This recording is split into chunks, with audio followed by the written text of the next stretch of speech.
पद जग जाहिर कीना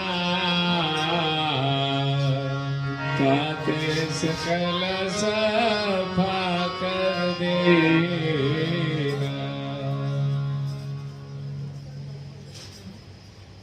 प्रिय भक्तजनो, ज्ञान संप्रदायના અધ્યસ્થાપક, અનંત બ્રહ્માંડાધીશ વિશ્વ નિયંતા, સકર્તા સતકૈવલના પરમ વિશેષ અંશ પરમ ગુરુ શ્રીમદ કરુણાસાગર મહારાજના પટ શિષ્ય દ્વિતીય આચાર્ય પૂજ્યપાદ શ્રી નારાયણદાસજી મહારાજ સ્વરચિત સિદ્ધાંત ભાવની ગ્રંથને વિશે જગતના જિજ્ઞાસુ અને મુમુક્ષુ અંશોને યથાર્થ જ્ઞાનનો ઉપદેશ આપતા કહે છે કે ડઢા ડહાએ અજ્ઞાન ગઢ ભારી. આ જગતની અંદર ધર્મ માર્ગમાં અજ્ઞાનનો જે મોટો ગઢ છે, જેને ડુંગર કહેવાય, એ ડુંગર જે છે મોટો, એ આપણા વચ્ચે છે. એટલે આપણે પરમાત્માને પામી શકતા નથી, પરમાત્માને જાણી શકતા નથી. કરુણાસાગર મહારાજ જગતના જીવોનું પરમ કલ્યાણ કરવા માટે આવ્યા છે. ત્યારે નારાયણદાસજી મહારાજ કહે છે કે આ જગતમાં મોટામાં મોટું અજ્ઞાન છે, એ છે આપણા માલિક કોણ છે. એને ન જાણીએ ત્યાં સુધી દુનિયાનું ગમે તેટલું જ્ઞાન થઈ જાય તો પણ મનુષ્ય દુખી જ રહે છે. એટલે નારાયણદાસજી મહારાજ કહે છે કે પરમ ગુરુ કરુણાસાગર બાપજીએ જ્ઞાન સંપ્રદાયની સ્થાપના કરી. જ્ઞાન દ્વારા અજ્ઞાનનો જે મોટો ગઢ હતો એને તોડી નાખ્યો છે. હરહિ નાથ જ્ઞાન ખડગ પસારી. અજ્ઞાનના ગઢને તોડવા માટે જ્ઞાન રૂપી તલવાર દ્વારા એમણે ગઢનું છેદન કર્યું છે. એટલે અજ્ઞાનને દૂર કરનાર એ જ્ઞાન છે, અંધકારને દૂર કરનાર પ્રકાશ છે. આપણા જીવનના તમામ દુઃખોનું કારણ અજ્ઞાન છે. જેટલું આપણને જ્ઞાન મળશે, સમજણ મળશે, એટલા જ આપણે સુખી થઈશું. અને એટલા માટે જ સત્સંગ છે કે જેના દ્વારા માણસને સમજણ પ્રાપ્ત થાય. આજે કળીકાળની અંદર માણસને સંસારમાં કેમ રહેવું એની પણ પૂરી સમજણ નથી હોતી. આપણે ત્યાં એક રામાયણ છે ને બીજું મહાભારત છે. મોટા ભાગે હવે કળિયુગમાં મહાભારત હોય છે ઘરમાં, જ્યારે રામાયણ આપણને સંદેશ આપે છે કે પરિવારમાં આપણે કેવી રીતે રહેવું જોઈએ, ભાઈ ભાઈ સાથે કેવી રીતે રહેવું જોઈએ, પતિ પત્ની સાથે કેવી રીતે રહેવું જોઈએ, પિતા પુત્રનો શું ધર્મ છે, એમનો બોધ આપણને રામાયણ આપે છે. અને મહાભારત એટલે પરિવારની અંદર કલેશનું કારણ, સંપત્તિ માટે ઝઘડા, મિલકત માટે ઝઘડા, એમાંથી મહાભારતનું સર્જન થાય છે. એટલે જો આપણને જ્ઞાન મળશે, સમજણ મળશે, તો ઘરમાં રિદ્ધિ સિદ્ધિ, સમૃદ્ધિ, સુખ અને શાંતિ બધું જ આવશે. પણ જે ઘરની અંદર સંસ્કાર હોય, સંસ્કૃતિ હોય, એ ઘરમાં રિદ્ધિ સિદ્ધિ અને સુખ શાંતિ હોય છે. એવું નથી કે મોટો બંગલો થઈ જાય તો સુખ મળી જાય, મોંઘી ગાડી હોય તો સુખ મળી જાય, રૂપાળી લાડી હોય તો સુખ મળી જાય.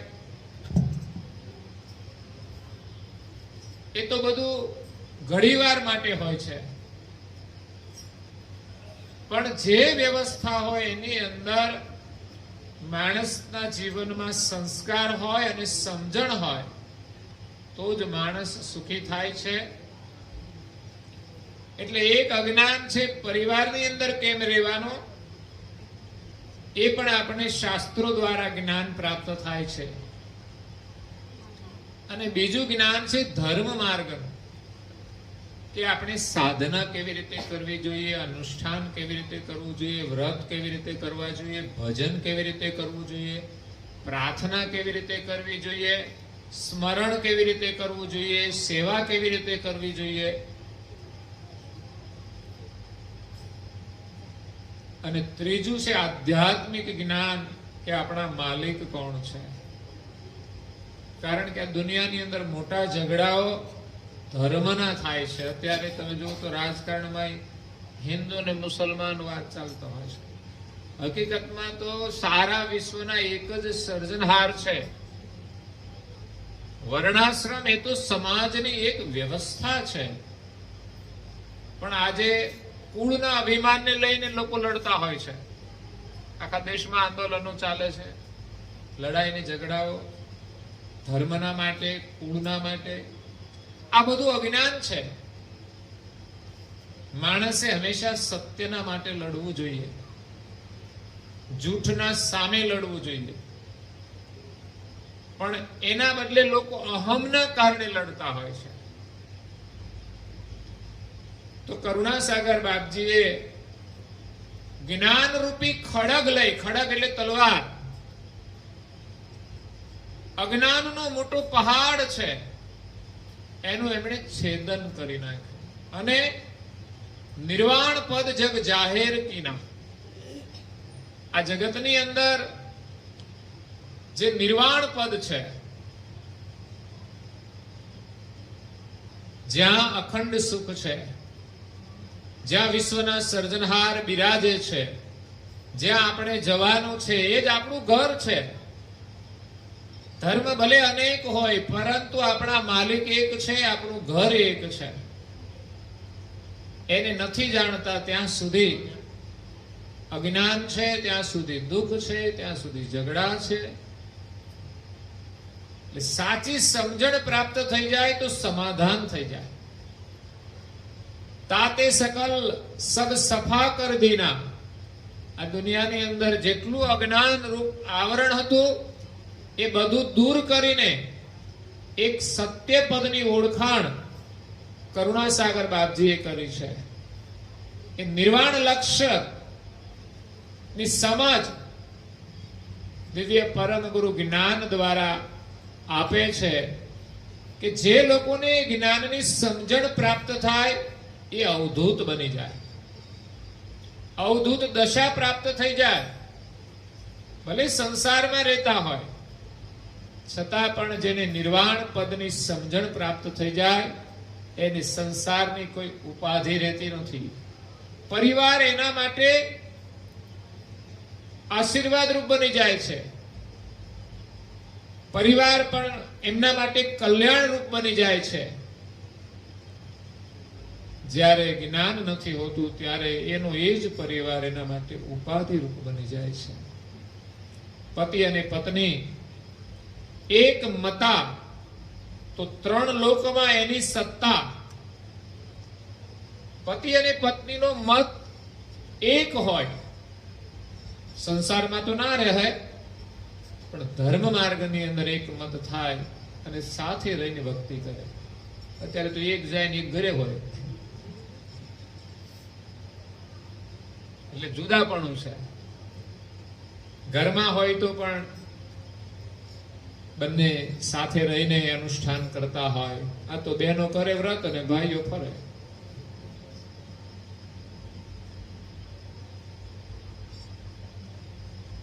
ભક્તિ પરિવારના તમામ સભ્યોએ કરવાની છે.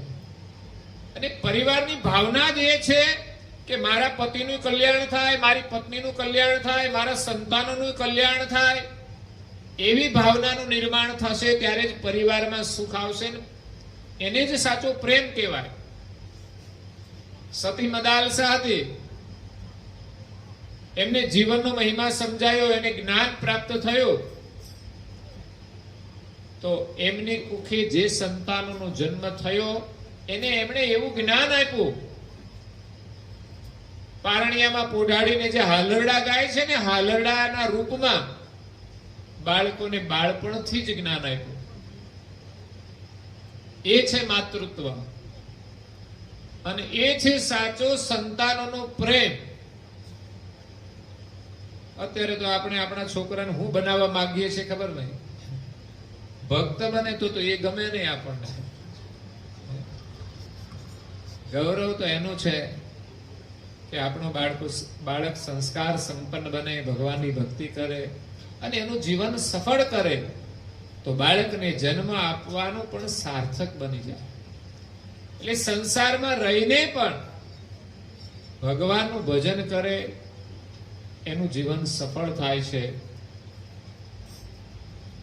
તો નિર્વાણ પદ જ્યાં વાણી નથી પહોંચતી, જેનું વર્ણન ન થઈ શકે એવી અવધૂત દશા, વાણીથી જે કઈ વર્ણન થયું છે એ જગતનું થયું છે. પરમાત્મા દેહધારી નથી. જ્ઞાન માર્ગની અંદર જોઈએ તો એને આપણે જ્ઞાનથી ઓળખવાના છે. જગતની રચના કરતા માલિકે કરી છે. એ આદ્ય પુરુષ જગતથી ન્યારા છે, એને જગતમાં નથી જાણતું એ જ મોટું અજ્ઞાન છે. અને ધર્મ માર્ગની અંદર લોકો લડતા હોય છે. એટલે આ જગતની રચના કોણે કરી છે અને કેવા પ્રકારે કરી છે એની સમજણના અભાવે લોકો સર્જનહારને જાણતા નથી. આ જગતની અંદર જે ઉપાસનાઓ છે એમાં ત્રિગુણાત્મક જ્યોત શક્તિ સંબંધા, ઘણા યોગી પુરુષો ધ્યાન કરે છે, યોગ કરે છે અને જ્યોતિ નારાયણનું ધ્યાન કરે છે. આપણા શરીરની અંદર એક બ્રહ્મરંધ્ર સ્થાન છે, ત્યાં જ્યોતિનું સ્થાન છે. યોગ દ્વારા એ જ્યોતિનું ધ્યાન કરે છે. એમનાથી શક્તિ ઉત્પન્ન થઈ. ઘણા લોકો શક્તિની ઉપાસના કરે છે અને એ નિરંજન નિરાકાર જે જ્યોતિ, એમના અને શક્તિના સંબંધથી 3 ગુણ એટલે બ્રહ્મા વિષ્ણુ ને મહેશ થયા અને એમનાથી સૃષ્ટિનો વિસ્તાર થયો છે. જગત કરતા તો ન્યારા રહ્યા છે. તો આ વિશ્વની અંદર જે અવતારો થયા એ વિશેષ વિષ્ણુના અવતાર થાય છે. કારણ કે વિષ્ણુને માલિકે જવાબદારી સોંપી છે કે જગતમાં જ્યારે અધર્મ વધી જાય ત્યારે એના નિયમ અનુસાર સતયુગમાં 4 અવતાર થયા, ત્રેતામાં 3 થયા, દ્વાપરમાં 2 થયા અને કળિયુગમાં 1 થવાનો છે, જેને કલ્કી અવતાર કહે છે.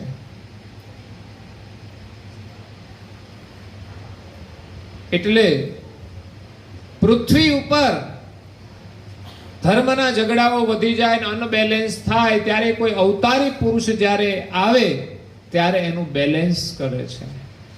એક સમય રામનો અવતાર થયો ત્યારે રાવણનો અત્યાચાર હતો, બીજા ઘણા બધા રાક્ષસોનો અત્યાચાર હતો, રામે એનો સંહાર કર્યો.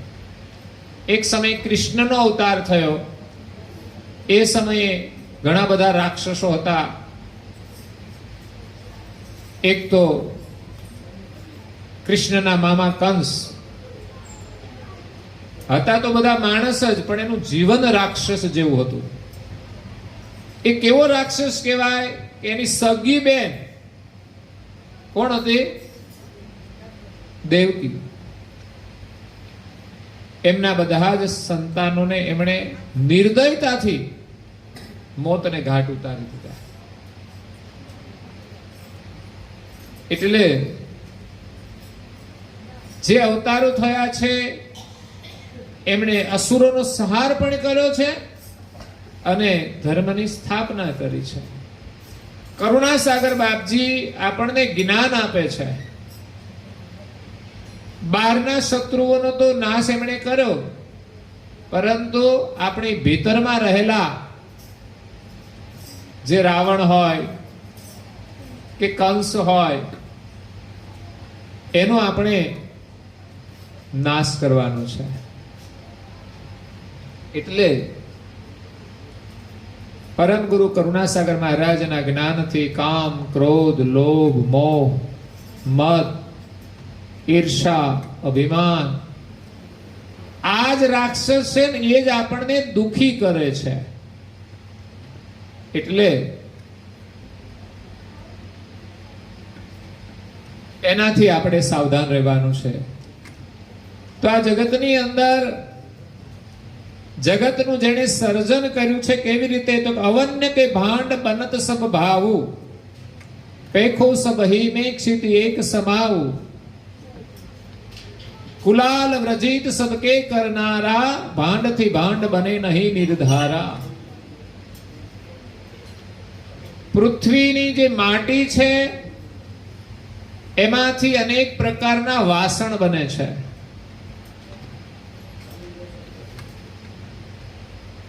અને વાસણો બનાવવાનું કામ છે પ્રજાપતિનું. એ પ્રજાના પતિ છે. બ્રહ્મા પણ પ્રજાપતિ છે. કારણ કે આ શરીરમાંથી જે શરીરના જે ઘાટ બને છે ને, વાસણ કહેવાય એને, એ બ્રહ્મા દ્વારા થાય છે, એટલે એને પ્રજાપતિ કહેવાય. અને એવી જ રીતે આપણે ત્યાં માટીના વાસણ બનાવે છે, એ પ્રજાપતિ બનાવે છે. માટીમાંથી વાસણ બને છે એ ભાવ પ્રમાણે બને કે આપણે શું બનાવવું છે.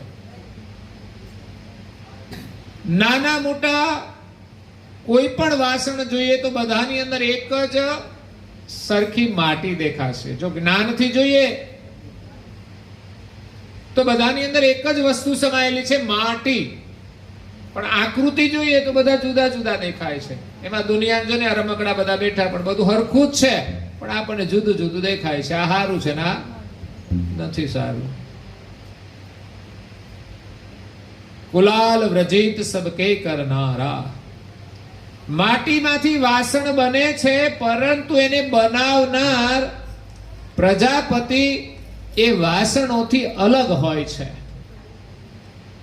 એમાં જગતની અંદર નાના મોટા તમામ પ્રકારના શરીર બનાવ્યા, 84 લાખ પ્રકારના શરીર બનાવ્યા. અને બ્રહ્માંડની અંદર જે દેવતાઓ છે એમના શરીર પણ એમણે જ બનાવ્યા છે.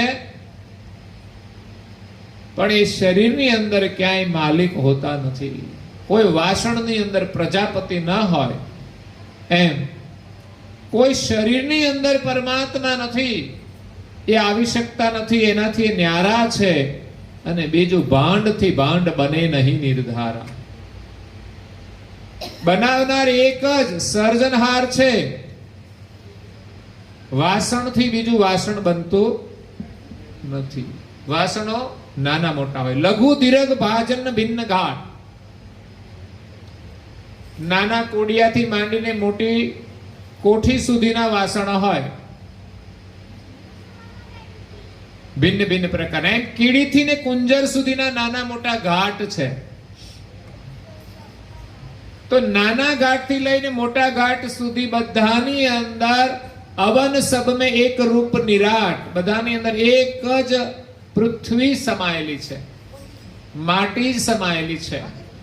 એમ આ દુનિયાનો કીડીનો ઘાટ હોય, મચ્છરનો હોય કે હાથીનો હોય, બધાની અંદર એક જ સરખા 5 તત્વો સમાયેલા છે. વસ્તુ રૂપે એક જ માટી છે. તો ભાજનથી ભિન્ન પ્રજાપતિ જાનો. વાસણથી પ્રજાપતિ અલગ છે. અવની મેં ઘાટ એકું નહીં માનો. જે રમકડા બનાવ્યા એ રમકડા માટીના બન્યા, પણ માટીની અંદર કોઈ આકાર હતો નહીં. આ પૃથ્વી છે એની અંદર કોઈ જ આકાર નથી. તો રમકડા બન્યા શામાંથી? તો કે માટીમાંથી. તો દુનિયા એમ માને છે કે આ માટી એ જ પરમેશ્વર છે, એમાંથી જ આ રમકડા બને છે. પણ એ એનાથી અલગ રહેલ પ્રજાપતિને ઓળખતા નથી. એમ આ જગતની રચના બ્રહ્મથી થઈ છે એમ દુનિયા માને છે. પણ કરુણાસાગર બાપજી એમ કહે છે કે બ્રહ્મની અંદર છે આ બધું. બ્રહ્મની અંદરથી આ બધું ઉત્પન્ન થયું. જેમ માટીમાંથી રમકડા બને એવી જ રીતે બ્રહ્મ દ્વારા તત્વોના માધ્યમથી રમકડા બન્યા. પણ એ આપોઆપ બનતા. માટી તો હોય, પિંડો પડ્યો હોય, પણ એની જાતે તો કોઈ રમકડું બનતું નથી. એમાં જગતની અંદર જે કઈ શરીરો બન્યા છે એમની જાતે નથી બન્યા, બ્રહ્મમાંથી બન્યા છે. પણ બ્રહ્મ એનો કરતા નથી. માટીમાંથી રમકડા બન્યા, પણ માટી એનો કરતા નથી, એનો ભગવાન નથી. કરુણાસાગર મહારાજ શ્રી એવો સિદ્ધાંત લઈને આવ્યા છે કે આપણે ત્યાં ભગવાનના કોઈ ઝઘડા જ ન રહે. એટલે જુદી જુદી માન્યતાઓ છે. તો બ્રહ્મને લોકો માને છે. પછી જે એમાંથી બનેલા જે અવતારો થયા, એના જે શરીરો બન્યા, એ અવતાર લઈને આવ્યા, એમને પણ આપણે માનીએ છીએ. પરંતુ એનો બનાવનાર કોઈ માલિક ન્યારો છે, એમ કરુણાસાગર બાપજી કહે છે. શુદ્ધ સંકલ્પ કુલાલ જબ કરહી, પ્રજાપતિ જ્યારે સંકલ્પ કરે કે માટીમાંથી મારે શું બનાવવું છે, ચાકડો ફરતો હોય, એના ઉપર માટીનો પિંડ મૂકે, પણ શું બનાવવું છે એના સંકલ્પ પ્રમાણે બને છે. એમ આ જગતનું સર્જન એ સર્જનહારના સંકલ્પથી થયું છે. એટલે કરુણાસાગર બાપજીએ જે સંધ્યા આરતી કહી એમાં કહ્યું છે કે जिनके शुद्ध संकल्प संकल्प में अखिल लोक उपजाए पलक में. બસ સંકલ્પ કરવા માત્રથી આ સમસ્ત વિશ્વનું સર્જન થયું. એક સંકલ્પ દ્વારા આ જગતનું સર્જન થયું છે. એટલે જેવી રીતે કુંભારના સંકલ્પથી માટીમાંથી અનેક વાસણો બને છે. કુંભાર જ્યારે સંકલ્પ કરે અને માટી ઉપર એ પ્રીતિ ધારણ કરે ત્યારે માટીમાંથી વાસણ બને છે. जब ही बनत यही घाट अपारा, बनावनहार कुलाल है न्यारा. તો માટીમાંથી અનેક વાસણો બને છે.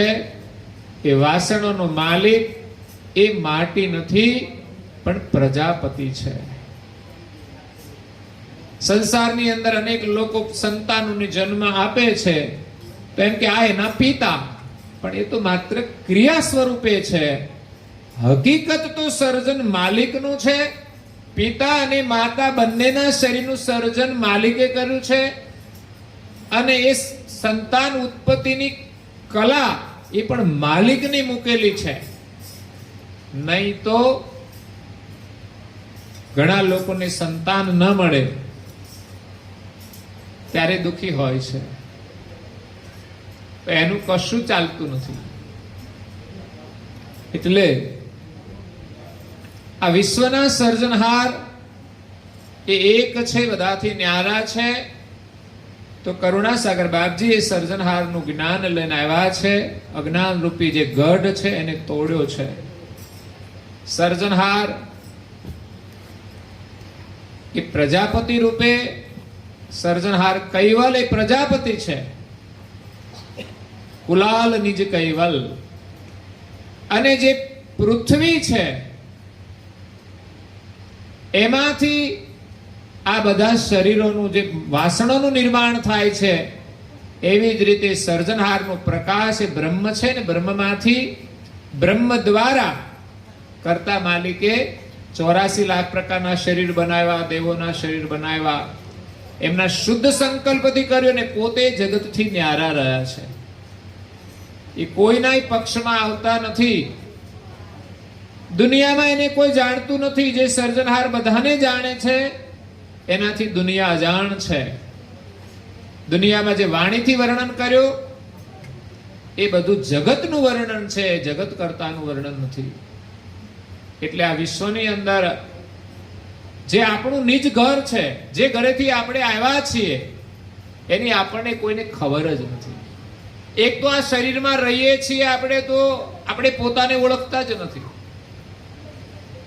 આ શરીર પહેલા ક્યાં હતા ભાઈ, કઈ ખબર નથી. અને શરીર છોડીને ક્યાં જઈશું એ પણ ખબર નથી. આ તો શરીરમાં રહીએ છીએ ત્યાં સુધી આનંદ કરીને જતા રહેવાનું. એટલે આપણને પોતાની જ ખબર નથી, તો માલિકને ઓળખવાના કેવી રીતે? એટલે કરુણાસાગર બાપજી તો એમ કહે છે કે પહેલા તમે તમારી જાતને ઓળખો, તમે કોણ છો. અને કરુણાસાગર બાપજી આપણને આપણી પોતાની ઓળખ આપે છે કે આપણે એક માલિકના અંશ છીએ. આપણે બ્રહ્મ નથી, આપણે શરીર નથી. આ શરીરને ચલાવનારા ચૈતન્ય અંશ આપણે છીએ. સજાણ સ્વરૂપ છીએ આ શરીરને ચલાવનારા. એ આપણું સ્વરૂપ ઓળખાવે છે. તો નિજ પદ જે આપણું ઘર છે એને આ જગતની અંદર જાહેર કરવા માટે કરુણાસાગરનો અવતાર થયો છે. નારણદાસજી મહારાજ કે છે એવા પરમ ગુરુના શરણમાં જવાથી, એનું જ્ઞાન મળવાથી અને ભક્તિ કરવાથી મને નિજ સ્વરૂપના દર્શન થયા છે. આત્મ સાક્ષાત્કાર કહેવાય છે. એટલે ભક્તિ દ્વારા આપણે આપણા સ્વરૂપને પામવાનું છે. આ જગતની અંદર જે કોઈ મહાન પુરુષો થયા, એમણે ભક્તિ કરી એ પરમેશ્વરને પામવા માટે, તો એ આપણા સ્વરૂપને ઓળખવા માટે કરી છે ભક્તિ. ભક્તિ દ્વારા આ શરીરમાં રહેલું આપણું સ્વરૂપ છે એને ઓળખવાનું છે કે આપણે આત્મા છીએ. સંસારમાં એક આત્મભાવ જ્યારે આવે ત્યારે માયાનો મોહ છૂટી જાય છે. સંસારના બધા જ દુઃખ છૂટી જાય છે. આત્મભાવ આવે ત્યારે શરીરનો મોહ પણ છૂટી જાય છે. દરેકની અંદર એક આત્મા દેખાય, એ સાચી ભક્તિ છે. જે જે મહાન પુરુષો થયા છે એમણે એ દ્રષ્ટિ પ્રાપ્ત કરી છે કે આખું જગત એને ભગવાનમય દેખાય છે.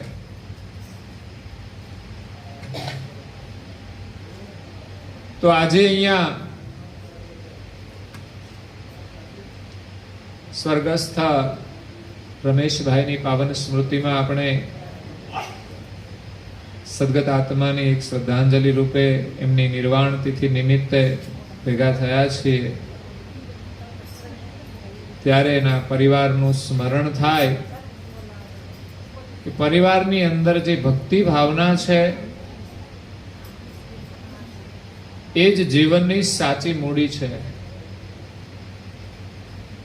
અને જ્યાં ભક્તિ ભાવ છે ત્યાં જ પરિવારમાં સુખ અને શાંતિ હોય છે. તમે વિચાર કરો કે એમનું મૂળ વતન તો અમરેલી છે અને ત્યાંથી ઘર છોડીને આ બાજુ આવ્યા. આપણે જઈશું બીજા વિસ્તારમાં, લોકો કે ફાવે જ નહીં. મારી જોડે 2 દિવસ આવવાનું હોય તો લોકોને નથી ફાવતું.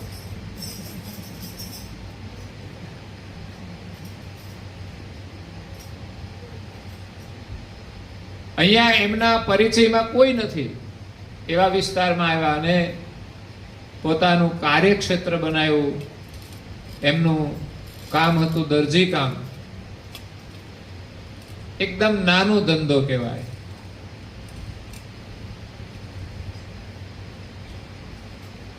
સામાન્ય રીતે પરિવારનું એ પોષણ કરતા હતા.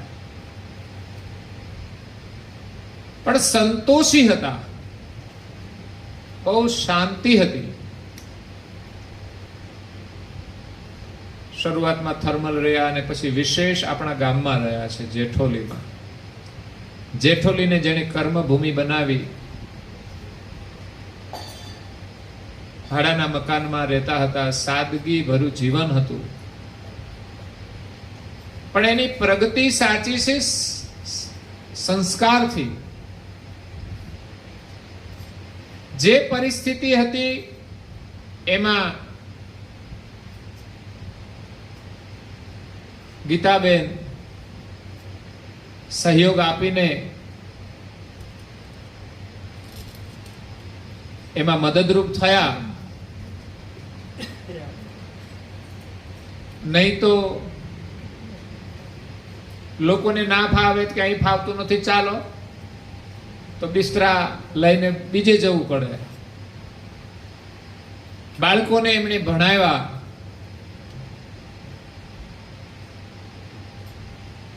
હું અહીંયા જેઠોલીમાં આવ્યો ત્યારે એનો પરિચય થયો. પછી વિશેષ આપણા મંદિરમાં આવવા જવાનું થયું. આપણે ત્યાં ભજન કીર્તન હોય, સત્સંગ હોય તો એમાં પણ ઉપસ્થિતિ હોય.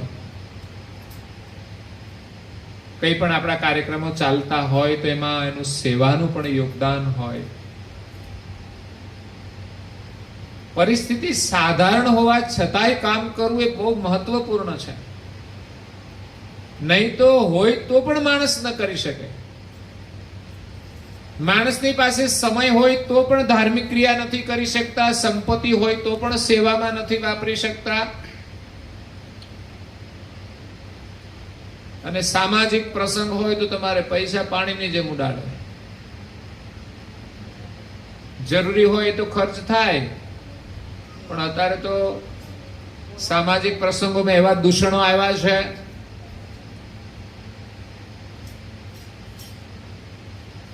કે એમાં પણ પૈસા લોકો ઉડાડતા હોય છે.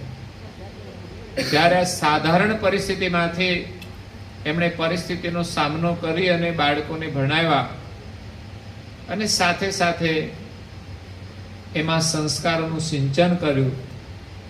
એ ભણીને બાળકો આગળ ગયા અને આજે સુખી અને સંપન્ન છે. અહીંયા મકાન રાખ્યું અને સ્થાયી થયા. જો કે મકાન રાખ્યા પછી રમેશભાઈ વધુ ન રહી શકાય, એ થોડી દુઃખની વાત છે. પણ છતાંય દરેકનું જે આયુષ્ય છે એ નક્કી હોય છે. જન્મતાની સાથે જ આપણું કેટલું આયુષ્ય છે એ નિર્માણ થઈ જતું હોય છે. અને પરિવાર સાથેનો એનો ઋણાનો એક સંબંધ હોય છે. ત્યાં સુધી જ એ સભ્ય પરિવારમાં રહે છે. પછી એનો ઋણાનો સંબંધ કઈ બીજી જગ્યાએ હોય છે.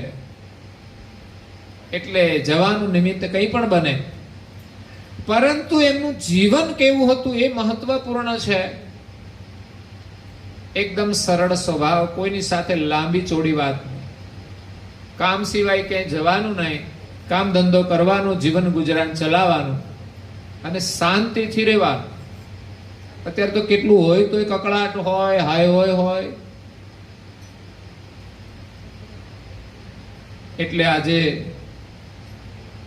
બાળકો સુખી છે, બહાર બધા નોકરી કરે છે, એટલે સમયાંતરે અહીંયા આવવાનું થાય. પણ હવે દીકરાઓ બહાર રહે છે તો ત્યાં પણ એનો સ્થાયી વસવાટ હોય, એટલે ગીતાબેનને ત્યાં જવાનું છે અહીંથી. એટલે ખાસ એને એમ થયું કે ચાલો એક સારો કાર્યક્રમ, અને પાછું તિથિનો યોગ છે. એ ભાવના છે આપણે ત્યાં. વ્યક્તિ સાથેની ભાવના વ્યક્તિ ગયા પછી પણ આવા એક શુભ કાર્યો દ્વારા દેખાતી હોય છે. અને સદગત આત્માને આપણે શ્રદ્ધાંજલિ આપતા હોઈએ છીએ ત્યારે એ આત્માને શાંતિ મળે છે. વિચાર કરો, એ ક્યાં છે એની ખબર નથી, પણ એના નિમિત્તે આપણે જે કંઈ કરીએ સારું કામ, એનો લાભ એ જ્યાં હોય ત્યાં મળી શકે ત્યાં આજે ખુશ હોય તો એને પણ ખબર ના હોય કે આજે મને ક્યાંથી ખુશી મળી છે. આ છે કનેક્શન. આપણા જીવનમાં ક્યારેક ખુશી હોય છે તો કયા કારણોથી હોય છે આપણને ખબર પણ ના હોય. એટલે અને આ શુભ કાર્ય કરવાથી પરિવારને અને એમના બાળકોને વિશેષ લાભ મળતો હોય છે. જે માતા સાથેનો, પિતા સાથેનો એનો સંબંધ એમના નિમિત્તે એ આવું શુભ કાર્ય કરે ત્યારે એને આશીર્વાદ મળે છે કે એમના સંતાનોને પણ એવા સંસ્કાર પ્રાપ્ત થાય. એટલે જીવનમાં ભક્તિનું મહત્વ છે. અને ભક્તિ આપણે એવી રીતે કરીએ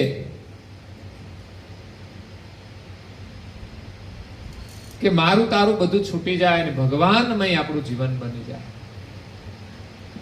અહીંયા એક એના સમાજના એક પરમ ભક્ત થઈ ગયા. મહારાષ્ટ્રની અંદર ગોરા ભગત, પંઢરપુર નામનું તીર્થ સ્થાન છે જ્યાં વિઠ્ઠલનું મંદિર છે. એના નજીક એક ગામ છે અને ગામનું નામ છે સત્યપુરી. એ સત્યપુરીની અંદર એક યુગલ દંપતી રહેતા હતા.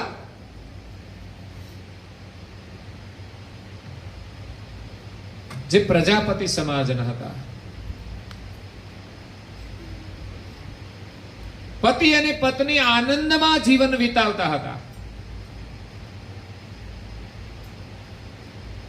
આનંદ કરવા માટે ક્યાંય ફરવા જવાની જરૂર નથી. સમજ્યા?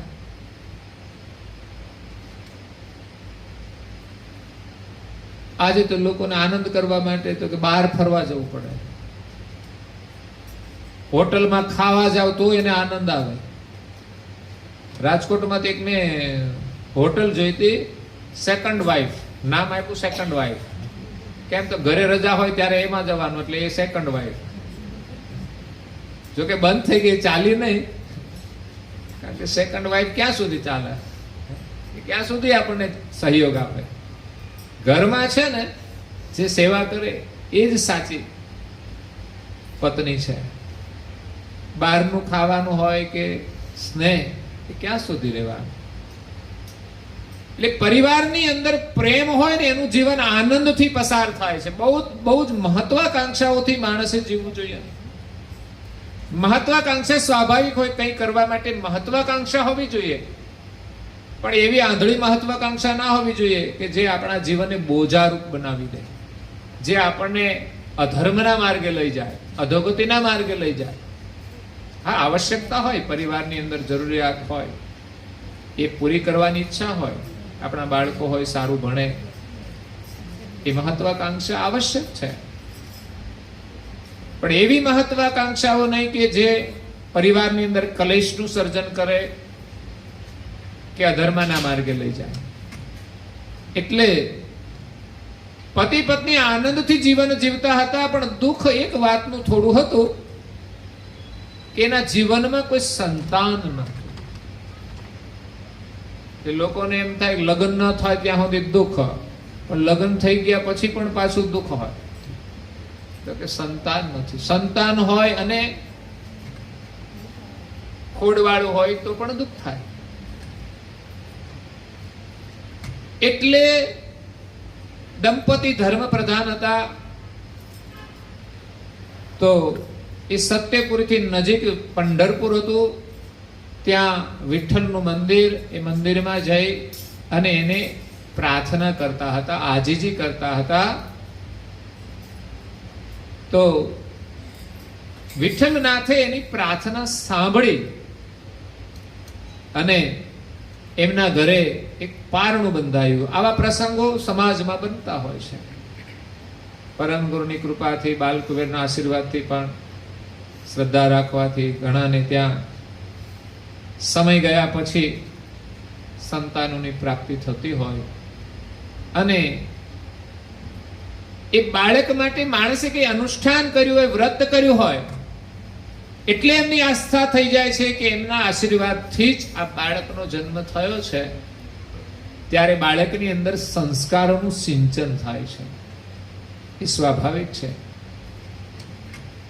તો અહીંયા જે બાળકનો જન્મ થયો, એ દીકરો જન્મ્યો, એમનું નામ રાખ્યું ગોરો. અને હતોય ગોરો, રૂપાળો. આપણે તો ગોરો કોને કહેવાય? તો રૂપાળો હોય અને ગોરો કહેવાય. એ રૂપાળો હતો, સાથે સાથે સુશીલ હતો. નામથી નહીં હો, પણ સંસ્કારથી સુશીલ હતો. સુશીલ એટલે સંસ્કાર સંપન્ન, ચારિત્ર્યવાન, ગુણવાન. એટલે એ બાળકને નાનપણથી જ ભક્તિમાં રસ હતો, ભગવાનમાં એની પ્રીતિ હતી. જેમ અમારે અહીંયા એક ગોરા ભગત બેઠા છે, એને પણ અમારે ભક્તિનો રંગ લાગ્યો છે. તો ત્યારે એક બાળક છે, બીજા બાળકો તો ઘણા છે ઘરમાં. ઘણાના ઘરમાં યુવાન બાળકો હોય છે. અરે યુવાન ઘરવાળા છે, એને કોઈ લાવતું એવું નહીં કે ભાઈ બહેનોનું ભજન મંડળ એટલે બહેનો જવાનું, ભાઈઓ પણ આવી શકે. આપણે ત્યાં સુંદરકાંડનો પાઠ કરે તો ભાઈઓ આવે, તેની જોડે બહેનો આવે. પણ આપણે વિભાગ જ પાડ્યા છે ને. વ્યવહારમાં એવું, બહેનોનું મંડળ બોલાવે એટલે પછી બહેનો જ આવે. એટલે બાળકને સંસારની માયામાં રસ નહોતો, એને કોઈ મોહ નહોતો. એ કદાચ ભણવા જાય તો ભણવામાં બહુ ધ્યાન ના આપે. એને ભગવાનમાં જ રસ, ભગવાનની સેવામાં જ રસ, ભજન કીર્તનમાં જ રસ. અને ખરેખર જીવનનો સાચો રસ એ ભજનમાં છે. એ ગોરો બાળક હતો, એ યુવાન થયો. હવે એમનો વ્યવસાય હતો વાસણ બનાવવાનો. એટલે એમણે વારસાગત વ્યવસાય સંભાળ્યો. પેલા મોટા ભાગે જે વ્યવસાય હતો વર્ણ પ્રમાણે એ વારસામાં લોકો કરતા હતા, પણ આજે એવું નથી રહ્યું. આજે રમેશભાઈ હતા, એમને એનો વ્યવસાય નથી લીધો, એમણે દરજી કામ કર્યું.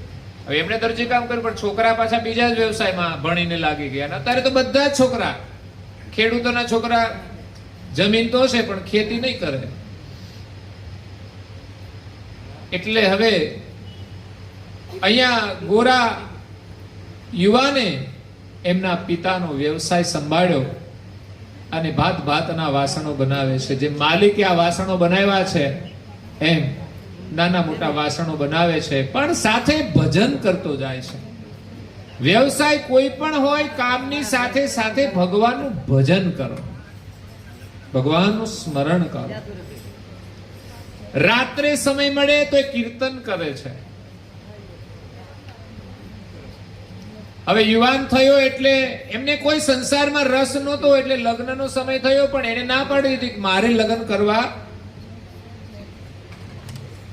અત્યારે તો છોકરા ના પડે તો મા બાપ કે ના ના ના ના, એક જ છોકરો હોય અને ના પાડે તો આપણું કોણ? પણ ભગવાનમાં ભરોસો રાખો કે તમારો એકનો એક દીકરો ભગવાનના માર્ગે જાય ને, તમારી જવાબદારી ભગવાન સંભાળી લેશે. આ વિશ્વાસ જોઈએ. નહીં તો એક હોય ને તોય ના સાચવે. એટલે છોકરાએ ના પાડી, પણ એમની માતા રડવા લાગી.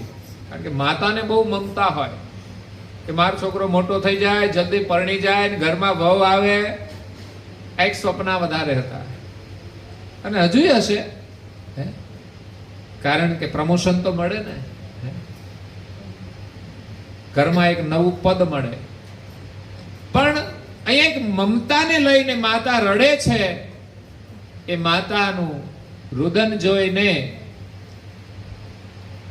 ગોરા યુવાને લગ્ન કર્યા, સંબંધ થયો, લગ્ન કર્યા અને ઘરમાં પત્ની આવી, એ પણ સુશીલ છે, સંસ્કાર સંપન્ન છે. હવે આમ કરતા કરતા સમય જવા લાગ્યો. ઈશ્વરની કૃપાથી દાંપત્ય જીવનમાં ગોરા ભગતને ત્યાં પણ એક બાળકનો જન્મ થયો. એ પણ સુંદર સુશીલ. એક દિવસ ગોરા ભગત માટી કામ કરે છે, માટી ભીની કરીને ગુંદવાનું કામ કરે છે. બીજી બાજુ એમની પત્ની એમના બાળકને ઘોડિયામાં સુવડાવી પાણી ભરવા કે કંઈ પણ કામકાજ અર્થે બહાર જાય છે. કારણ કે પેલા ઘરમાં પાણી નહોતા આવતા, હવે તો બાથરૂમમાં આવ્યા, ઘરમાં તો આવ્યા. કોઈ લોકો ભગવાનનું ભજન નથી કરતા. ભગવાનની કૃપા તમે જુઓ તો ખરેખર એમ થાય કે આટલી બધી વ્યવસ્થામાં તો આપણે કેવું આરામથી ભજન કરીએ. ગરમી હોય તો એસી ચાલુ થાય, પંખો હોય. પેલા કશું જ નહોતું, કોઈ લોકો ભજન કરતા હતા. અત્યારે લાઈટ ના હોય તો અકળામણ થઈ જાય. અને ઘરમાં લાઈટ હોય તોય લોકો અકળાતા હોય. બોલો, એકાબીજાથી. એકાબીજાને ગરમી થાય છે એટલી બધી એકાબીજાની. એટલે એસી હોય તોય પરસેવો પડી જાય. બીમારીઓના ઘર બની ગયા છે. એટલે દીકરાની સુવડાવી ગોરા ભગતની પત્ની ભગતને કહે છે કે દીકરો ઘરમાં ઘોડિયામાં સૂતો છે, જરા ધ્યાન રાખજો. આજે પણ બેનો શાકભાજી લેવા જાય તો નાનું છોકરું હોય ઘરમાં તો કે ધ્યાન રાખજો, જરા ટીવી જોતા હોય. પણ ભાઈ ટીવીમાં એટલા મશગુલ થઈ જાય તો ખબર ના રહે. એમ અહીંયા ગોરા ભગત માટી ગુંદે છે, ભગવાનનું સ્મરણ કરે છે, એ ભજનના સ્મરણની અંદર મસ્ત બની જાય છે. જેમ તમે હમણાં ભજન તો કરશો જ ને. ગોરા ભગતે માટી ખૂંદતા ખૂંદતા નૃત્ય કરતા કરતા ભજનમાં તલ્લીન થઈ જાય છે. ભૂલી ગયા એ તો પત્નીએ શું કહ્યું છે. બીજી બાજુ બાળક નિંદ્રામાંથી જાગી જાય છે. તો થોડું મોટું થાય ને બાળક એટલે એને ઘોડિયામાંથી નીકળવાની સમજ પ્રાપ્ત થઈ જાય. ગુલાટ મારીને નીચે ઉતરી જાય. એમ બાળક નીચે ઉતરી ગયું. હજુ ચાલતું નથી પણ ઢીચણ ઉપર એ ચાલતું ચાલતું પપ્પા આગળ આવ્યું. પપ્પા તો મસ્તીમાં ધૂન કરે છે, કીર્તન કરે છે. વિઠ્ઠલ વિઠ્ઠલ વિઠ્ઠલા માજા વિઠ્ઠલ પાંડુરંગા. મહારાષ્ટ્રની મરાઠી ભાષા. એને ઘણા બધા અભંગો બનાવ્યા છે. ભગવાનમાં એટલા બધા મસ્ત થઈ ગયા કે ભગવાનના સ્મરણમાંથી અનેક કીર્તનો નીકળી ગયા. ભગવાનની કૃપા હોય ને ત્યારે બધું થાય છે. ભગવાનમાં વિશ્વાસ હોય ત્યારે થાય છે. ભજન કરવું તો પ્રેમથી કરવું, એવું નહીં કે જવું પડશે. મોજ માટે કરવાનું છે. ઘરમાં કામ કરો છો, બધું કોના માટે કરો છો? આનંદ માટે, પોતાના માટે. ભગવાનના ભજનમાં કે એની સેવામાં કે સ્મરણમાં વેઠ ના જોઈએ. પ્રેમથી, પ્રસન્નતાથી કરવા. તો અહીંયા બાળક આવ્યું પિતા તરફ, જ્યાં ગોરા ભગત માટી ખૂંદે છે. બાળકને તો કઈ ખબર નથી, એ તો સીધું માટીમાં જતું રહ્યું. અને બાળકને તો માટી બહુ પ્રિય હોય છે. ગોરા ભગત તો એની મસ્તીમાં માટી ખૂંદે છે અને બાળક તો જતું રહ્યું પગમાં. એ બાળક કચડાઈ ગયું. આ કેવી ભક્તિ! પણ એનો કોઈ ઈરાદો નથી. એ તો એક નિર્માણ હશે. એ તો ભક્તિની અંદર મસ્ત થઈ ગયા, બધું ભૂલી ગયા, સંસાર ભૂલી ગયા. આપણે તો ઘડિયાળ સામે જોઈને ભજન કરીએ. 2 વાગે તો શું થઈ ગયું, 4 વાગે તો શું થઈ ગયું.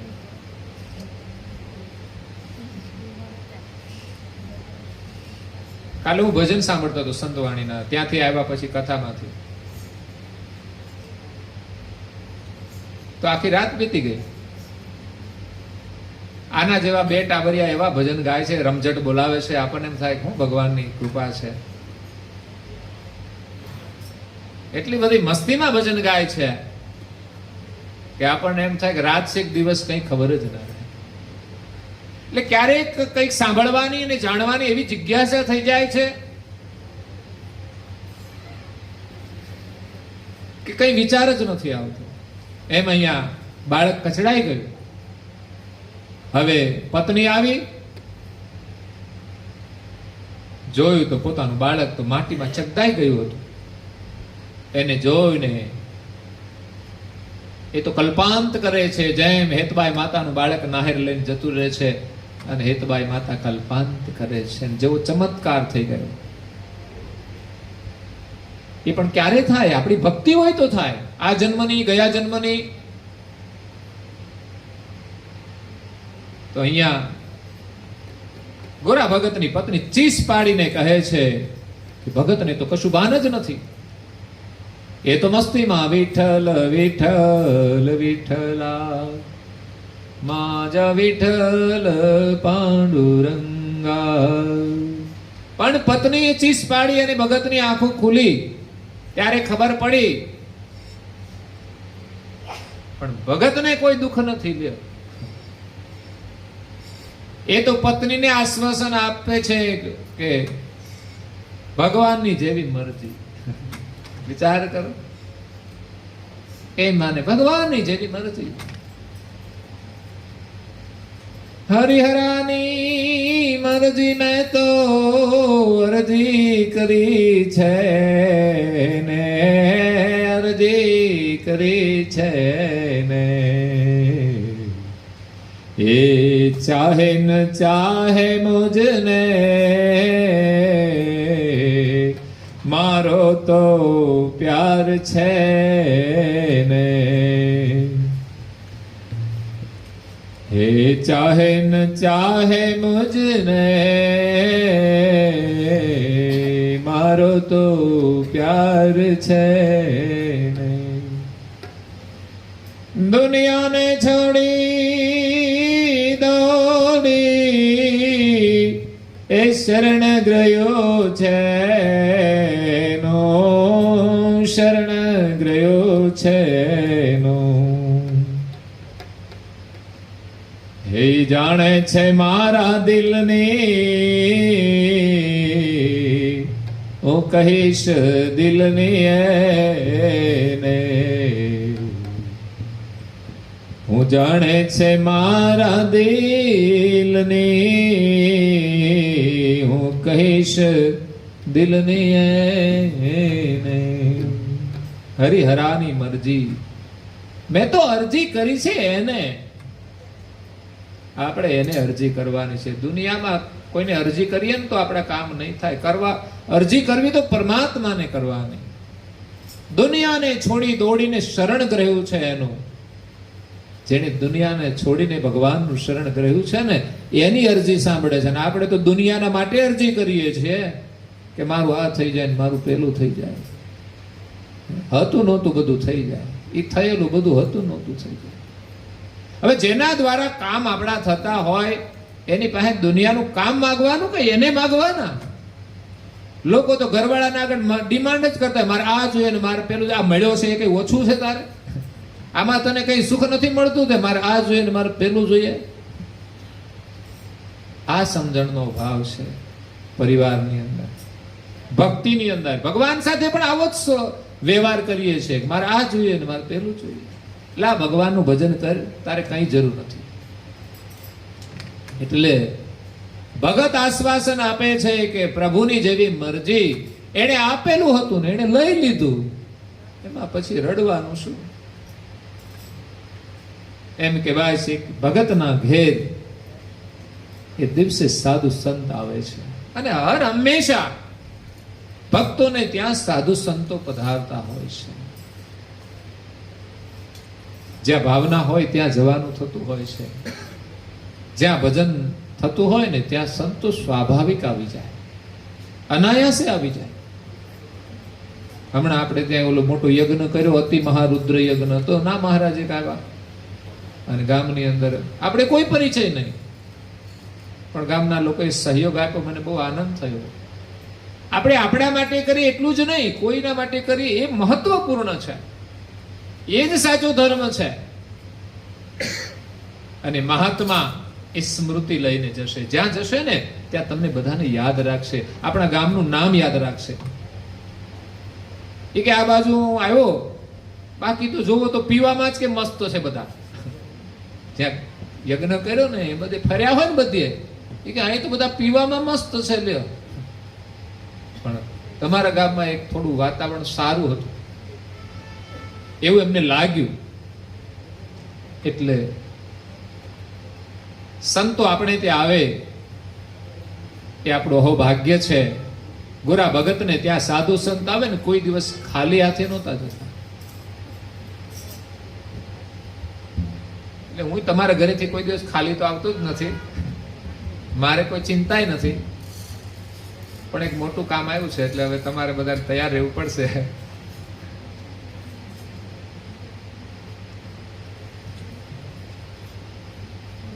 એક વાર એ સાધુ આવ્યા ને, એ કોઈ સામાન્ય સાધુ નહોતા, પણ જેનું એ ભજન કરે છે ને એ જ અવતાર લઈને એમને ત્યાં આવ્યા છે. પતિ અને પત્નીએ સાધુનો આદર સત્કાર કર્યો, એમના માટે જમવાનો પણ આગ્રહ કર્યો. સાધુ જમવા બેઠા અને બોલ્યા, ભગત તમારું દીકરું ક્યાં? હવે કોઈ આવું થયું હોય અને દીકરાની વાત પૂછે તો કેટલું દુઃખ થાય. જે દિવસે જ આવું થયું હોય ત્યારે તો કેટલું એને દુઃખ હોય. સમય જાય ત્યારે ઓછું થઈ જાય, પણ જ્યારે પ્રસંગ બન્યો હોય ત્યારે તો એમ કહેવાય છે કે એના ઘરમાં ખાવાનું ના બનાવે. પણ સાધુ સંતો આવ્યા છે ને ત્યાં પછી કોઈ શોગ નથી હોતો, કઈ નહીં. સાધુને જમવા બેસાડ્યા અને સાધુ પૂછે છે કે તમારો દીકરો ક્યાં? ત્યારે બંને દુખી થઈ જાય છે, રડવા માંડે છે. ત્યારે સાધુ કહે છે, તમે કેમ રડો છો?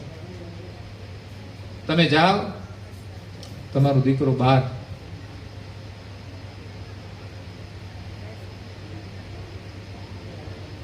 ઉભો છે. જ્યારે પતિ અને પત્ની સંતના વચને અને વિશ્વાસે બહાર નીકળે છે ત્યારે જે માટીમાં ચકદાઈ ગયો ને એમાંથી ઉભો થઈને છોકરો બહાર નીકળે છે. જે ઉંમરનો નાનો હતો ને એમાંથી બહાર નીકળે છે. ભગવાનનું જે ભજન કરે ને એનું ભગવાન ધ્યાન રાખે છે, એનું કાર્ય કરે છે, પણ વિશ્વાસ જોઈએ. તમે કોઈ પણ બાધા લો ને, વિશ્વાસ હોય ને તમારું કામ થાય. પણ આપણે તો લિમિટેડ કામ કરતા હોય, આટલું કરીએ તો થઈ જાય, તો પણ ના થાય તો મૂકી દેવાનું. ના, વિશ્વાસ થઈ જશે. અને જે કરવાનું ને છોડવાનું ન થાય ત્યાં સુધી નહીં છોડવાનું. ભગવાન માટે ભજન કરીએ છીએ તો ભગવાન ન મળે ત્યાં સુધી ભજન કરવાનું. આ તો કે 6 મહિના વર્ષમાં ના મળે તો છોડી દેવાના. એટલે ભગવાન સદાય ભક્તોનું ધ્યાન રાખે છે. ગીતામાં શ્રી કૃષ્ણ પણ કહે છે કે મારા ભક્તોનું હું યોગક્ષેમનું હંમેશા ધ્યાન રાખું છું. એટલે પોતાને જેમણે ઈશ્વરને સમર્પિત કરી દીધા છે એનું ભગવાન ધ્યાન રાખે છે. એટલે મહારાષ્ટ્રની અંદર પ્રજાપતિ સમાજનું એક ગૌરવ છે. ઘણા બધા સંતો થયા છે, પણ ગોરા ભગત એ શિરોમણી હતા. આજે અહીંયા બાલાસિનોરમાં આપણે આવ્યા છીએ. અમારા રમેશભાઈનો પરિવાર છે, સુરેશભાઈ, એમના ધર્મપત્ની રંજનબેન, એમના માતા પિતા પણ આવ્યા છે. ગંગા સ્વરૂપ ગીતાબેન, એમના ભાઈ શ્રી કિશોરભાઈ અને એક દીકરી જાનકી છે એમની, એ અહીંયા મોટી થઈ છે. એટલે એમનો પણ આ એક પરિચિત વિસ્તાર, જેમણે અધ્યયન કર્યું છે, અત્યારે તો સારું આગળ ભણે છે અને બધું કામ કરે છે. અને બીજા પરિવારજનો પણ આવ્યા છે. સંજયભાઈ હમણાં જ આવ્યા. તો પરમ ગુરુના પણ ખૂબ આશીર્વાદ છે. ગીતાબેનની વિશેષ પરમ ગુરુમાં શ્રદ્ધા છે અને અવારનવાર એ ભજન કીર્તન ધૂન સત્સંગ આદિ કરાવતા હોય છે અને આખા પરિવારને આશીર્વાદ આપે છે. પરિવારમાં બાળકોને પણ અનુભવ છે કે માતાની એમને કેટલી લાગણી છે, એમનો કેટલો ખ્યાલ રાખે છે. અને આજે દીકરાઓ પણ એમની સેવા કરે છે, એમની સાથે લઈ જાય છે. ગૌરવની વાત છે. બસ પરમ ગુરુના આશીર્વાદ પરિવાર ઉપર વરસતા રહે. સદગત આત્માને પણ આપણે શ્રદ્ધા સુમન અર્પણ કરીએ છીએ. પરમ ગુરુના આશીર્વાદથી એના આત્માને પણ શાંતિ મળે. અને અહીંયા આવ્યા છે સ્વજનો, એમને પણ ભગવાનના ખૂબ આશીર્વાદ. આજે પરિવારના નાતે, સંબંધના નાતે પણ કેટલા દૂરથી આવ્યા છે અને આજે આવો સારો એમને લાભ મળ્યો છે, ત્યારે એમને પણ આશીર્વાદ છે. હવે અમારી બહેનો વિશેષ ક્યારની પ્રતીક્ષા કરે છે એમનું ભજન કરવા માટે, તો એમને આપણે લાભ આપીશું ને આપણે સૌ એનો લાભ લઈશું. તો અહીંયા અમારી વાણીને વિરામ આપું છું. અસ્તુ કેવલ સાહેબ. અંતમાં સોનારિયા મંદિરમાં પણ અમારા ગીતાબેને જ્યારથી ને જાહેરાત કરી તરત જ યોગદાન, એવું નહીં રાહ જોવાની કે ઉઘરાણી કરે ત્યારે આપીશું. જ્યારે મંદિરમાં જાહેરાત કરી અને એમણે બાળકોને પૂછે ના પૂછે છતાં એ જાહેરાત કરી દે કે નહીં આપવાની ઈચ્છા હોય, બાળકો પ્રસન્નતાથી આપી દે. એટલે ઘણા પરિવારો છે કે મારી જાહેરાત માત્રથી બધાના સૂચનો આવી ગયા છે અને હવે આપણે મોડું કરવાનું ભજનમાં નહીં કરીએ અને હું કહું છું એમાં પણ નથી કરવાનું. સ્વેચ્છાએ તમારી ભાવનાને જાહેર કરજો અને મને એમ લાગશે એ પ્રમાણે હું ઉઘરાણી કરીશ. તો આ સાથે અહીંયા મારી વાણીને વિરામ આપું. અસ્તુ સત્કેવલ સાહેબ. શ્રીમદ કરુણા સાગર મહારાજ કી જય. કૈવલધામ કી જય. શ્રી અવિચળદાસજી મહારાજ કી જય. શ્રી ધર્મ પ્રિયદાસજી મહારાજ કી જય. સત્કેવલ સત્કેવલ સાહેબ. 3 વાર આપણે પગે લાગવાનું છે બધાએ.